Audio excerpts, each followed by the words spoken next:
Assalamualaikum warahmatullahi wabarakatuh. Bismillah, alhamdulillah, la haula wala quwata illa billah, amma ba'dah.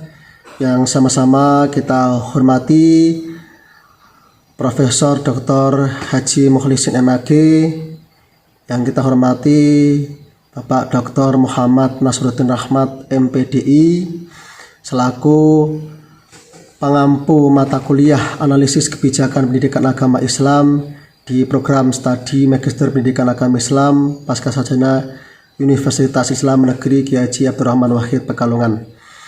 Izinkan nama saya Suroso. Dalam hal ini saya akan mempresentasikan tentang implementasi kebijakan dana desa untuk pembiayaan PAUD di wilayah Kecamatan Petunggirono, Kabupaten Pekalongan. Nah, pendidikan anak usia dini merupakan fondasi bagi perkembangan kualitas sumber daya manusia selanjutnya. Karena itu, peningkatan penyelenggaraan pendidikan anak usia dini atau PAUD sangat memegang peran yang penting untuk kemajuan pendidikan di masa mendatang.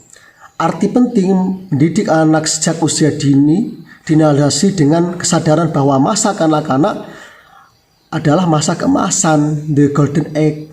Nah, karena dalam rentang usia dari 0 sampai 5 tahun, perkembangan fisik, motorik, dan berbahasa atau linguistik seorang akan tumbuh dengan pesat.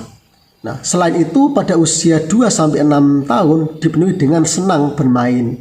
Nah, konsep bermain sambil belajar serta belajar sambil bermain pada PAUD atau TK merupakan fondasi yang mengarahkan anak pada pengembangan kemampuan yang lebih beragam. Sehingga di kemudian hari anak akan bisa berdiri kokoh dan menjadi sosok manusia yang berkualitas. Kemudian dalam Undang-Undang Nomor 6 Tahun 2014 tentang desa, desa diberikan kewenangan untuk mengatur dan mengurus kewenangannya sesuai dengan kebutuhan dan prioritas desa. Hal tersebut berarti dana desa akan digunakan untuk mendanai keseluruhan kewenangan desa. Nah, berdasarkan Peraturan Menteri Desa Nomor 37 Tahun 2023 tentang penggunaan prioritas dana desa di tahun 2024 dipergunakan untuk pembangunan dan penyelenggaraan masyarakat. Nah, salah satunya pembiayaan pendidikan anak usia dini atau PAUD di desa menjadi prioritas. Kebijakan ini bertujuan untuk memastikan anak-anak usia dini mendapatkan pendidikan yang layak di lingkungan yang mendukung perkembangan mereka. Nah, kemudian hakikat dari pendidikan anak usia dini. Nah, anak usia dini adalah kelompok anak yang berada dalam proses pertumbuhan dan perkembangan yang bersifat unik. Dalam arti memiliki pola pertumbuhan dan perkembangan, koordinasi motorik halus dan kasar, intelijensi, baik daya pikir, daya cipta, kecerdasan emosi, dan kecerdasan spiritual, sosial, emosional, sikap dan perilaku serta agama, bahasa dan komunikasi yang khusus sesuai dengan tingkat pertumbuhan dan perkembangan anak. Nah, dan fungsi dari pendidikan bagi anak itu sangat penting sekali. Yang pertama ada untuk mengembangkan seluruh kemampuan yang dimiliki anak sesuai dengan tahap perkembangan. Kemudian mengenalkan anak dengan dunia sekitar, mengembangkan sosialisasi anak, mengenalkan peraturan dan menanamkan disiplin pada anak, memberikan kesempatan pada anak untuk menikmati masa bermainnya, memberikan stimulus kultur pada anak, memberi ekspresi stimulus kultural. Nah, adapun tujuan pendidikan anak usia dini itu kan ada membentuk anak Indonesia yang berkualitas, yaitu anak yang tumbuh dan berkembang sesuai dengan tingkatan, untuk membantu menyiapkan anak mencapai kesiapan belajar. Intervensi dini dengan memberikan rangsangan sehingga dapat menumbuhkan potensi-potensi yang tersembunyi, yaitu dimensi perkembangan anak, intelektual, emosi, sosial, motorik, konsep diri, minat, dan bakat. Kemudian melakukan deteksi dini terhadap kemungkinan terjadinya gangguan dalam pertumbuhan dan perkembangan potensi-potensi yang dimiliki oleh anak. Nah, selanjutnya yaitu implementasi kebijakan dana desa untuk pembiayaan pendidikan anak usia dini di Kecamatan Petunggirono, Kabupaten Pekalongan. Jadi dana desa adalah dana yang bersumber dari APBN yang diperuntukkan bagi desa yang ditransfer melalui APBD. kabupaten dan diprioritaskan untuk pelaksanaan pembangunan dan pemberdayaan masyarakat desa. Nah, dana desa dikelola secara tertib, taat pada peraturan perundang-undangan, efisien, ekonomis, efektif, transparan, dan bertanggung jawab dengan memperhatikan rasa keadilan dan kepatutan.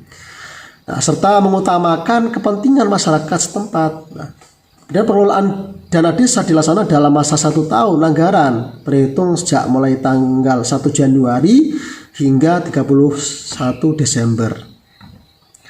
Kemudian implementasi kebijakan dana desa. Nah, sesuai dengan regulasi yang ada bahwa yang menjadi kewenangan desa adalah PAUD di bawah naungan desa atau PKK.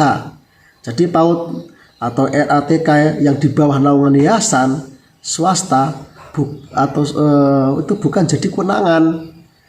Nah, jadi tidak bisa dibiayai oleh dana desa. Jadi hal ini kadang akan menjadi kesenjangan atau kecemburuan di desa. Ya, kadang di desa ada PAUD yang itu di bawah naungan desa, ada PAUD yang swasta. Nah, yang PAUD yang swasta ini yang tidak bisa dibiayai oleh dana desa, sehingga kadang akan menjadikan kesenjangan.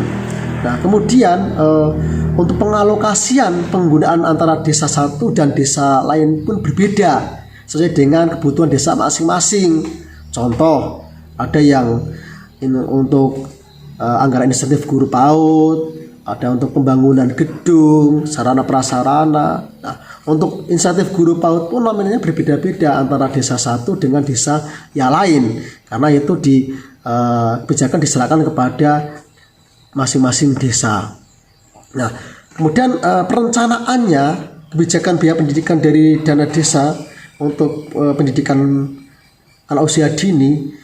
Nah, jadi perencanaan kebijakan biaya pendidikan dari dana desa di Kecamatan Petung telah dilaksanakan dengan melalui beberapa tahapan perencanaan yang ada di desa, antara lain dengan mengadakan musyawarah di tingkat dusun atau musdus. Nah, di sini dusun masyarakat itu bisa mengusulkan kebutuhan-kebutuhan apa, kemudian hasil dibawa ke musyawarah desa.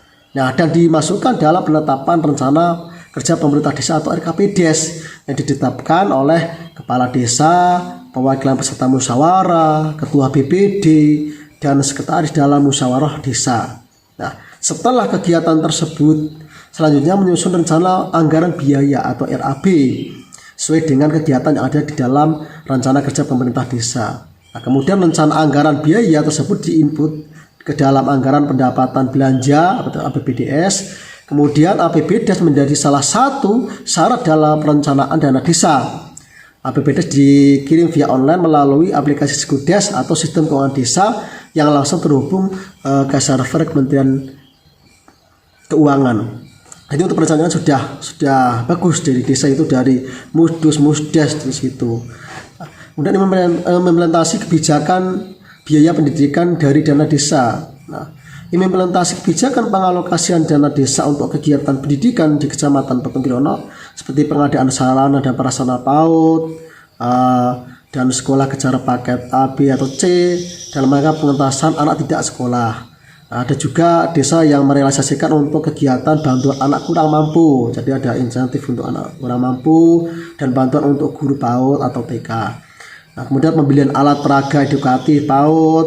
Nah, oleh karena itu, implementasi kebijakan biaya pendidikan dari dana desa di Kecamatan Petung Kirana tahun 2024 itu sudah sesuai dengan ketentuan Surat Edaran Sekretaris Daerah Kabupaten Pekalongan tahun 2024 mengenai perihal prioritas pemerintah Kabupaten Pekalongan untuk perencanaan dana desa dalam penurunan angka anak putus sekolah. Nah, walaupun pada kenyataannya memang di dalam desa itu semuanya ada beberapa yang memang berjalan belum maksimal. Ya. Nah, kesimpulan dari materi ini adalah bahwa PAUD adalah suatu proses pembinaan tumbuh kembang anak usia lahir hingga 6 tahun secara menyeluruh yang mencakup aspek fisik dan non-fisik dan memberikan rangsangan bagi perkembangan jasmani dan rohani, moral dan spiritual, motorik, akal, pikiran, emosional, dan sosial yang tepat agar anak dapat tumbuh dan berkembang secara optimal. Nah, kemudian untuk implementasi kebijakan dana desa di Kecamatan Petung Kirana, Kabupaten Pekalongan, direalisasikan untuk bantuan anak kurang mampu, pengadaan sarana dan prasarana PAUD, bantuan biaya sekolah, bantuan untuk guru PAUD atau TK, dan bantuan anak kurang mampu, pembangunan gedung, pembelian alat peraga, edukator dan lain sebagainya. Itu semuanya diserahkan sesuai dengan kewenangan, sesuai dengan perencanaan usulan yang ada di desa. Nah, untuk rekomendasi dari kami, yang pertama adalah hendaknya pemerintah pusat, dalam hal ini Kementerian Desa, memberikan regulasi yang sama antara PAUD atau TK yang di bawah naungan desa maupun yayasan atau swasta, berarti tidak ada kesenjangan di dalam pendidikan di tingkat desa.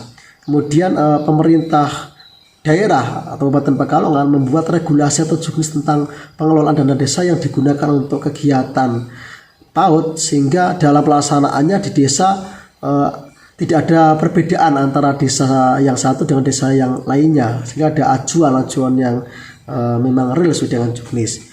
Kemudian kepala desa diharapkan bisa mengalokasikan dana desa dengan melihat kebutuhan yang ada dan memperhatikan pendidikan warganya agar tidak ada anak yang sampai putus atau tidak sekolah karena persoalan biaya atau pendidikan PAUD di desa itu yang kurang memadai, sehingga harapannya kepala desa bisa melihat itu. Itu presentasi yang dapat kami sampaikan terkait tentang kebijakan pengalokasian dana desa untuk pendidikan PAUD di wilayah Kecamatan Petung-Krono, Kabupaten Pekalongan. Kurang lebihnya mohon maaf. Kami akhir alhamdulillah, wallahul muwaffiq ila aqwamit thoriq. Assalamualaikum warahmatullahi wabarakatuh.